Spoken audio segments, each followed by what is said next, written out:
High, এটা আমার আরও একটা নতুন আর্টওয়ার্কের ভিডিও। এই ভিডিওটা আমার প্রথম ভয়েস ওভার করা ভিডিও। আসলে আমি নিজের কণ্ঠস্বর নিয়ে নিজেই কোনোদিনই খুব একটা কনফিডেন্ট নই। কারণ একটাই, আমার মনে হয় আমার ভয়েস খুব একটা সুদিং নয়। কিন্তু তারপর ভাবলাম, নিজের ভয়েসকে নিজেই যদি অ্যাকসেপ্ট করতে না পারলাম, তাহলে অন্য আমাকে শুনবে কেন? এবার আসি আজকের ফেব্রিক পেন্টিংটার কথায়। এতক্ষণে নিশ্চয়ই সবাই বুঝে গেছো, এটা পার্সের ওপর পেন্টিং করা হচ্ছে।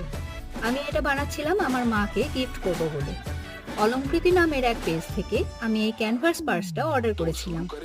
কোয়ালিটি খুব ভালো, সাথে দামও রিজনেবল ছিল, তাই কিনেছিলাম।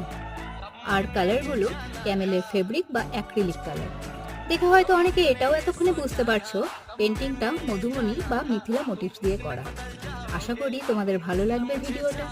আর যদি একান্তই ভালো লেগে থাকে, তাহলে প্লিজ পাশে থেকে ভালোবাসা দিও।